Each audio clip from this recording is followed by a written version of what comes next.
से अच्छा, हिंदुस्तान हमारा हमारा सारे जहां से अच्छा।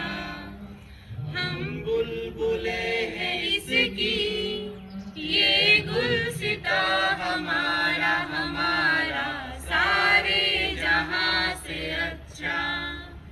हिंदुस्ता हमारा हमारा सारे जहां से अच्छा। पर्वत वो सबसे ऊंचा, हम साया आसमां का। पर्वत वो सबसे ऊंचा, हम साया आसमां का। वो संतरी हमारा, वो सासबा हमारा हमारा सारे जहां से अच्छा। हिंदुस्तान हमारा हमारा सारे जहां से अच्छा। गोदी में खेलती है जिसकी हजारों नदियां, गोदी में खेलती है जिसकी हजारों नदियां। गुलशन है जिसके दम से ये बांसुरा हमारा हमारा सारे जहां से अच्छा। हिंदुस्तान हमारा हमारा सारे जहां से अच्छा। मजहब नहीं सिखाता आपस में बैर रखना, मजहब नहीं सिखाता आपस में बैर रखना।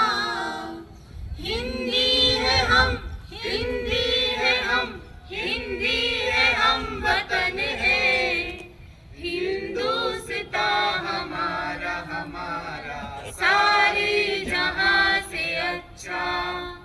हिंदुस्तान हमारा हमारा सारे जहां से अच्छा, सारे जहां से अच्छा। हिंदुस्तान हमारा हमारा सारे जहां से अच्छा। जय हिंद। होगा, आपने बहुत अच्छा समूह गान प्रस्तुत किया। आपको लिए इसके कोटि कोटि बधाई हो। जैसा कि अभी आपने समूह गान गाया है, इसमें आपने कहा है कि मजहब नहीं सिखाता आपस में बैर करना। तो मैं दो लाइनें इसमें और जोड़ना चाहता हूँ कि ना जियो धर्म के नाम पर, ना जियो धर्म के नाम पर, न मरो धर्म के नाम पर, न मरो धर्म के नाम पर। इंसानियत ही धर्म वतन का, इंसानियत ही धर्म वतन का।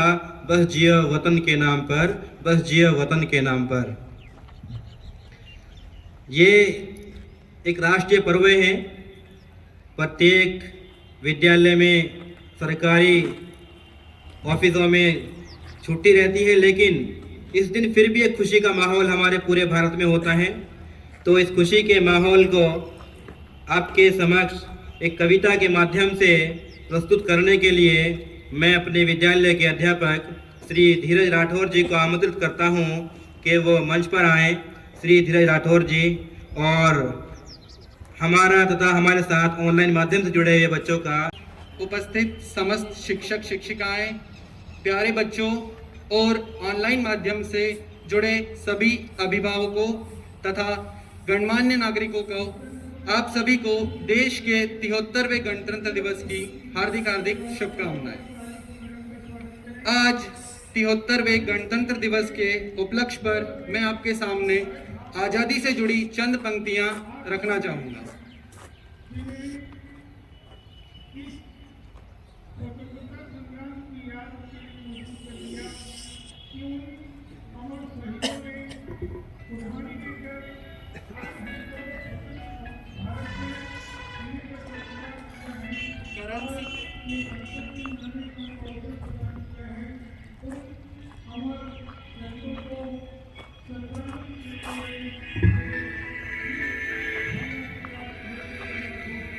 करेंसी पे बापू की फोटो, लाल किले पे तिरंगा, सड़क पे भारत माता की जय और स्कूल में विंध्य हिमाचल यमुना गंगा। क्या इतनी आजादी काफी है? क्या सिर्फ इतनी सी आजादी के लिए वो जनेऊधारी कंपनी बाग में अकेला ब्रिटिश फौज से लड़ गया था और वो 23 साल का सरदार रंग दे बसंती कहकर फांसी चढ़ गया था? क्या सिर्फ 1.5 गज कपड़े के लिए नेताजी ने हिटलर को आंख दिखाई थी? और बापू ने क्या सिर्फ नोट पर छपने के लिए सीने पर गोली खाई थी? बहुत आंसू बहा लिए वीर गाथाओं पर, बहुत मेले लगा लिए शहीदों की चिताओं पर। अब जरा आगे बढ़ना होगा, वी द पीपल वाला पन्ना दोबारा पढ़ना होगा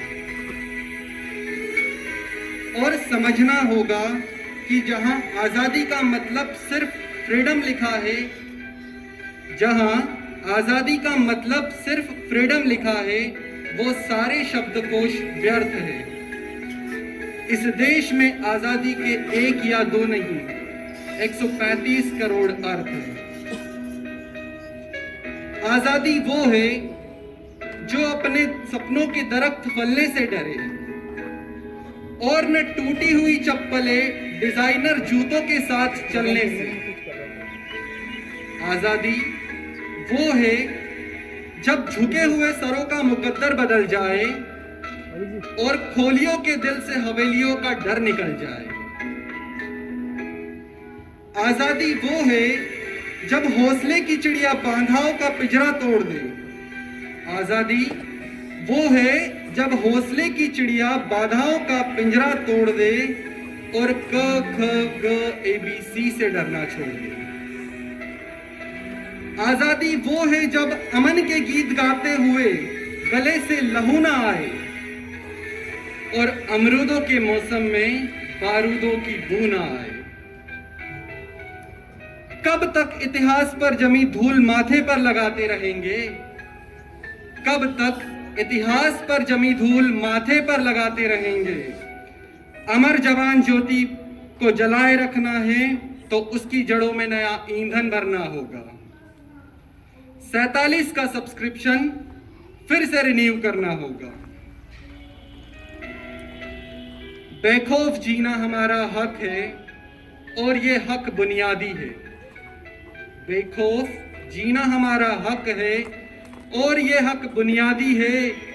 घबराओ मत, बढ़ते रहो, बस अगले मोड़ पर थोड़ा सा आगे आजादी। जय हिंद, जय भारत। उनकी एक कविता मैं आप लोगों के सामने प्रस्तुत करूंगा।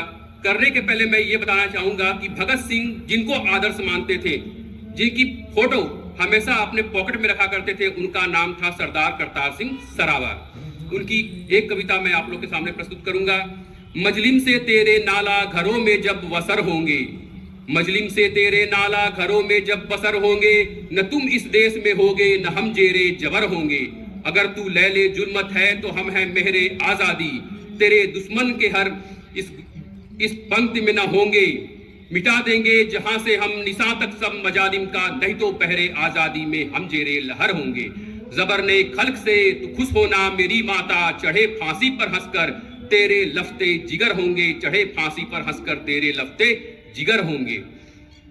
26 जनवरी 1950 के उपलक्ष्य में दिनकर जी की एक कविता मैं आप लोगों के सामने प्रस्तुत करना चाहूंगा, जिसका शीर्षक है जनतंत्र का जन्म। सदियों की ठंडी बुझी राख सुबुगा उठी, सदियों की ठंडी बुझी राख सुबुगा उठी, मिट्टी सोने का ताज पहन इठलाती है। दो राह समय के रफ्का घर घर नाद सुनो, सिंहासन खाली करो कि जनता आती है, सिंहासन खाली करो कि जनता आती है। जनता हाँ वही, मिट्टी की अबोध मूर्तें वही, जाड़े पाले की कसक सदा सहने वाली।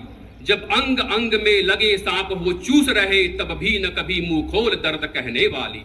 जनता हाँ लंबी बड़ी जीभ की वही कसम, जनता हाँ लंबी बड़ी जीभ की वही कसम, जनता सचमुच ही बड़ी वेदना सहती है। सो ठीक मगर आखिर इस पर जनमत क्या है प्रश्न गुड़, जनता इस पर क्या कहती है। मानो जनता ही फूल जिसे एहसास नहीं, जब चाहो तभी उतार सजा लो दोनों में, अथवा कोई दुधमुही जिसे बहलाने के जंतर मंतर सीमित हो 4 खिलौनों में। लेकिन होता भूडोल बवंडर उठते हैं, लेकिन होता भूडोल बवंडर उठते हैं, जनता जब गोपाकुल हो ब्रिकुट सजाती है।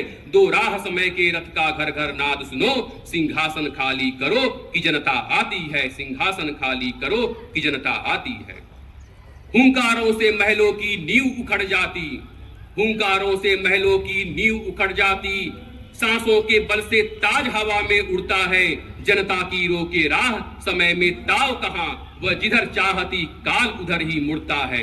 अब 2 शताब्दियों सहस्त्राब्द का अंधकार बीता, गवाक्ष अंबर के दहके जाते हैं। यह और नहीं कोई, यह और नहीं कोई जनता के स्वप्न अजय, चीरते तिमिर का वक्ष उमड़ते आते हैं। सबसे विराट जनतंत्र जगत का आ पहुंचा, सबसे विराट जनतंत्र जगत का आ पहुंचा। 33 कोट हित सिंहासन तैयार करो, अभिषेक आज राजा का नहीं प्रजा का है। 33 कोट जनता के सिर पर मुकुट धरो, आरती लिए तू किसे ढूंढता है मूर्ख, आरती लिए तू किसे ढूंढता है मूर्ख। मंदिरों राज प्रसादों में तहखानों में देवता कहीं सड़कों पर गिट्टी तोड़ रहे, देवता मिलेंगे खेतों में खलिहानों में। फावड़े और हलराज दंड बनने को है, फावड़े और हलराज दंड बनने को है। धूसरता सोने से श्रृंगार सजाती है। 2 राह समय के रथ का घर घर नाद सुनो, सिंहासन खाली करो कि जनता आती है, सिंहासन खाली करो कि जनता आती है, सिंहासन खाली करो कि जनता आती है। जनता आई, अपनी शक्ति का ही प्रदर्शन किया और शक्ति से ब्रिटिश साम्राज्यवाद को किस तरह उखाड़ फेंक दिया वह हम लोग के सामने समक्ष प्रस्तुत है। एक ताली तो होनी चाहिए।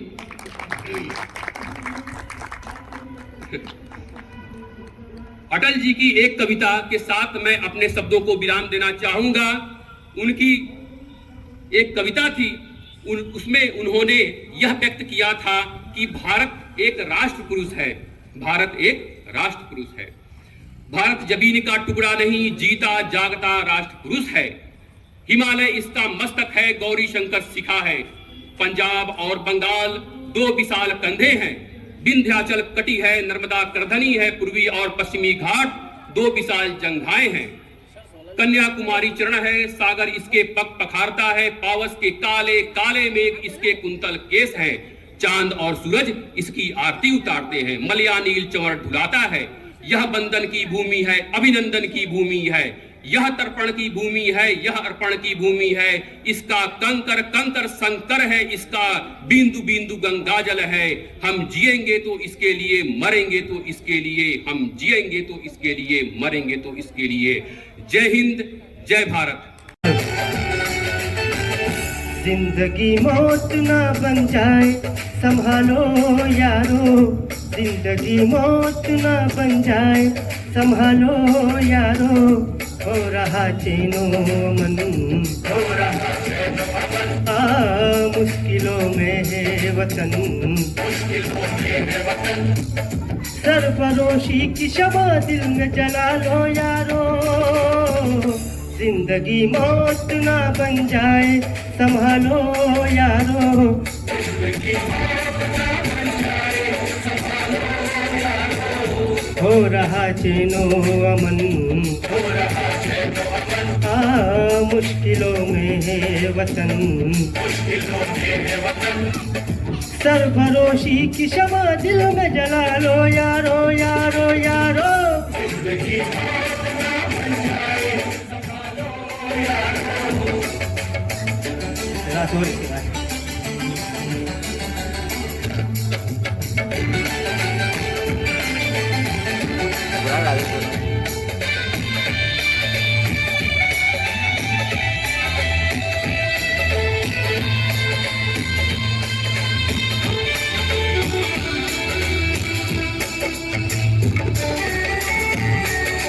मिल जाएगा ना।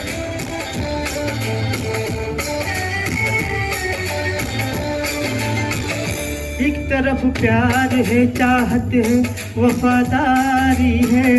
एक तरफ देश में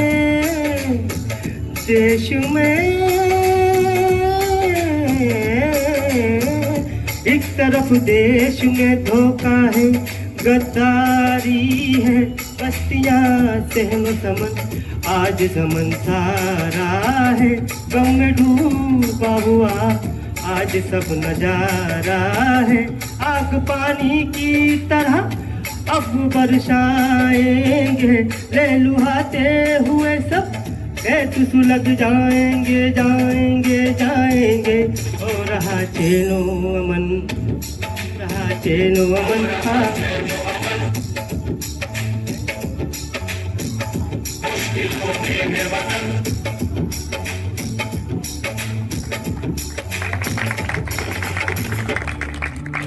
तारीफ पकड़ना पड़ती है क्योंकि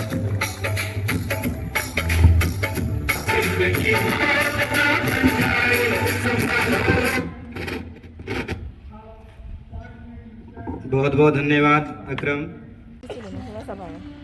हम भारत के लोग भारत को एक संपूर्ण प्रभुत्व संपन्न समाजवादी पंथनिरपेक्ष लोकतंत्रात्मक गणराज्य बनाने के लिए तथा उसके समस्त नागरिकों को सामाजिक, आर्थिक और राजनीतिक न्याय, विचार, अभिव्यक्ति, विश्वास, धर्म और उपासना की स्वतंत्रता, प्रतिष्ठा और अवसर की समता प्राप्त कराने के लिए तथा उन सब में व्यक्ति की गरिमा और राष्ट्र की एकता, अखंडता सुनिश्चित कराने वाली बंधुता बढ़ाने के लिए दृढ़ संकल्प होकर अपनी इस संविधान सभा में आज तारीख 26 नवंबर 1949 ईस्वी मिति मार्गशीर्ष शुक्ला सप्तमी संवत 2006 विक्रमी को एतद द्वारा इस संविधान को अंगीकृत, अधिनियमित और आत्मार्पित करते हैं।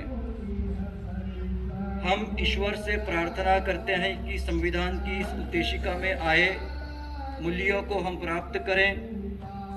ऐसी ही हम सबकी आकांक्षा और मुझे पूर्णतया विश्वास है कि हम उसमें पूरी तरह से कामयाब होंगे। एक बार पुनः आप सभी को गणतंत्र दिवस की ढेरों शुभकामनाएं। धन्यवाद। जय हिंद।